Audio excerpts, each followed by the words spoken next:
ശബരിമല സ്വർണ്ണക്കൊള്ളക്കേസിൽ സർക്കാരിനെ വെട്ടിലാക്കി തന്ത്രി യുവതീ പ്രവേശനത്തെ എതിർത്തതാണ് അറസ്റ്റിനു പിന്നിലെ കാരണം.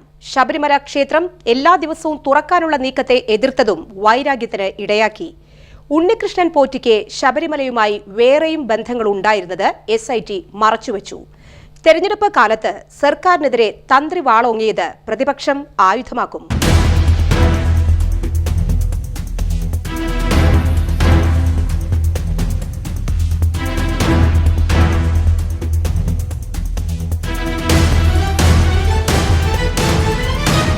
ശബരിമല സ്വർണ്ണക്കൊള്ളക്കേസിൽ സർക്കാരിനെതിരെ തന്ത്രി കണ്ഠരര് രാജീവരര്. അറസ്റ്റിന് പിന്നിൽ സർക്കാരിന്റെ പ്രതികാരമെന്ന തന്ത്രിയുടെ വാദമാണ് സർക്കാരിന് തലവേദനയാകുന്നത്. കോടതിയുടെ ജാമ്യ ഉത്തരവിലാണ് തന്ത്രിയുടെ വാദങ്ങൾ ഉള്ളത്. യുവതീ പ്രവേശനത്തെ എതിർത്തതാണ് അറസ്റ്റിന് പിന്നിലെ കാരണമെന്നാണ് തന്ത്രിയുടെ വാദം. ശബരിമലയിലെ ദ്വാരപാലക ശില്പം, കട്ടിളപ്പാളി കേസുകളിലാണ് തന്ത്രിക്ക് ജാമ്യം ലഭിച്ചത്. 41 ദിവസത്തെ റിമാൻഡിന് ശേഷമാണ് തന്ത്രിക്ക് ജാമ്യം ലഭിച്ചത്. ജാമ്യ ഉത്തരവിൽ സർക്കാരിനെ പ്രതിക്കൂട്ടിലാക്കുന്ന ഞെട്ടിക്കുന്ന വിവരങ്ങളാണ് ഉള്ളത്. സർക്കാരിന്റെ താൽപര്യപ്രകാരം അന്ന് സന്നിധാനത്ത് സ്ത്രീകളെ പ്രവേശിപ്പിക്കാൻ ചില മുതിർന്ന പോലീസ് ഉദ്യോഗസ്ഥർ ശ്രമിച്ചിരുന്നുവെന്ന് തന്ത്രി ആരോപിക്കുന്നു.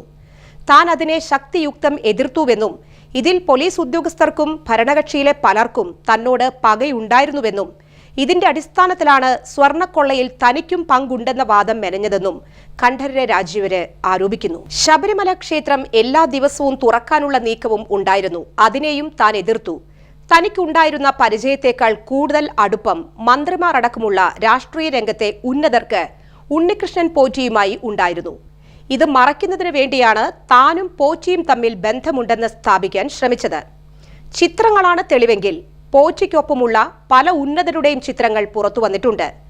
അവരും പ്രതികളാകണ്ടേയെന്നും തന്ത്രി ചോദിച്ചു. കട്ടിളപ്പാളി കേസിലും ദ്വാരപാലക ശില്പ കേസിലും തന്ത്രിക്ക് ജാമ്യം ലഭിച്ചിരുന്നു. സ്വാഭാവിക ജാമ്യമല്ല തന്ത്രിക്ക് ലഭിച്ചത്. ഇത് SITക്ക് തിരിച്ചടിയായിരുന്നു. ഉണ്ണികൃഷ്ണൻ പോറ്റിയുമായി തന്ത്രിക്ക് നേരിട്ട് ബന്ധമുണ്ടെന്ന് പ്രോസിക്യൂഷന് തെളിയിക്കാനായില്ല. തന്ത്രിക്ക് താന്ത്രികപരമായ അധികാരങ്ങൾ മാത്രമാണുള്ളത് എന്ന വാദം കോടതി അംഗീകരിക്കുകയായിരുന്നു.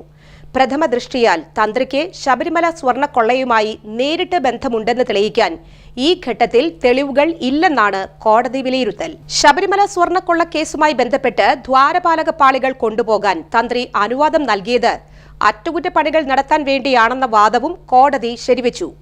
പാളികൾ പോറ്റിയുടെ കൈവശം കൊടുത്തുവിടാൻ തന്ത്രി പറഞ്ഞിട്ടില്ലെന്നും കോടതി കണ്ടെത്തി. ദേവസ്വം ബോർഡ് ആവശ്യപ്പെടുന്ന കാര്യങ്ങൾ തന്ത്രി ചെയ്തു നൽകണമെന്നും തന്ത്രി ദേവസ്വം ക്രമങ്ങൾ ലംഘിച്ചിട്ടില്ലെന്നും കോടതി വീക്ഷിച്ചു. കട്ടിളപ്പാളി കൊണ്ടുപോകാൻ ദേവസ്വം ബോർഡ് തന്ത്രിയുടെ അനുജ്ഞ ആവശ്യപ്പെട്ടിട്ടില്ലെന്നും കോടതി ചൂണ്ടിക്കാട്ടി. പോറ്റിയും തന്ത്രിയും തമ്മിൽ അവിശുദ്ധ ബന്ധമുണ്ടെന്നതിനും തെളിവില്ല. പോറ്റിയുമായി അടുത്ത ബന്ധമില്ലെന്ന തന്ത്രിയുടെ വാദം പ്രതിരോധിക്കാനും പോറ്റിയും തന്ത്രിയും തമ്മിലുള്ള ബന്ധം കണ്ടെത്താനും പ്രത്യേക അന്വേഷണ സംഘത്തിന് ഇതുവരെ കഴിഞ്ഞിട്ടില്ല.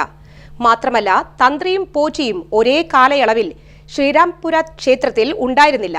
ദേവസ്വം വിജിലൻസ് തയ്യാറാക്കിയ 2 റിപ്പോർട്ടുകളിലും തന്ത്രിക്കെതിരെ പരാമർശമില്ലെന്നും കോടതി കണ്ടെത്തി. തന്ത്രിക്ക് ജാമ്യം നൽകിയ ഉത്തരവിലാണ് കൊല്ലം വിജിലൻസ് കോടതിയുടെ നിർണായക നിരീക്ഷണങ്ങൾ. ഉണ്ണികൃഷ്ണൻ പോറ്റിയുടെ ബന്ധുക്കൾ ശബരിമലയിൽ ജോലി ചെയ്തിരുന്നു. പോറ്റിയുടെ ഭാര്യാപിതാവ് ശബരിമലയിൽ കീഴ്ശാന്തിയായിരുന്നു. ഭാര്യാപിതാവിന്റെ സഹോദരൻ ശബരിമലയിൽ ഗാർഡായും ജോലി ചെയ്തിട്ടുണ്ട്. പോറ്റിക്ക് ശബരിമലയിൽ വരാൻ ഇങ്ങനെ ബന്ധമുണ്ടായിരുന്നു. ഈ വിവരങ്ങളടക്കം SIT അന്വേഷണത്തിന്റെ എല്ലാ ഘട്ടത്തിലും മാധ്യമങ്ങളിൽ നിന്നുവരെ ഒളിപ്പിച്ചുവെച്ചു. താൻ വഴിയാണ് ഉണ്ണികൃഷ്ണൻ പോറ്റി ശബരിമലയിൽ എത്തിയതെന്ന് സ്ഥാപിക്കാൻ വേണ്ടിയാണ് ഇക്കാര്യങ്ങളെല്ലാം മറച്ചുപിടിച്ചതെന്നും തന്ത്രി കണ്ഠരര് രാജീവര് കോടതിയിൽ ആരോപിക്കുന്നു. കേസിൽ ഇതുവരെ അറസ്റ്റിലായ പ്രതികൾക്ക് സ്വാഭാവിക ജാമ്യമായിരുന്നു ലഭിച്ചിരുന്നത്. കേസിലെ മുഖ്യപ്രതി ഉണ്ണികൃഷ്ണൻ പോറ്റിയുമായി തന്ത്രിക്ക് അടുത്ത ബന്ധമുണ്ടെന്ന് പ്രോസിക്യൂഷൻ കോടതിയിൽ വ്യക്തമാക്കിയിരുന്നു. എന്നാൽ തെളിവുകളുടെ അഭാവത്തിൽ കോടതി തന്ത്രിക്ക് ജാമ്യം നൽകുകയായിരുന്നു. കേസിൽ ഇരുഭാഗത്തിന്റെയും വിശദമായ വാദം കേട്ടതിന് പിന്നാലെയായിരുന്നു കൊല്ലം വിജിലൻസ് കോടതി വിധി പറഞ്ഞത്.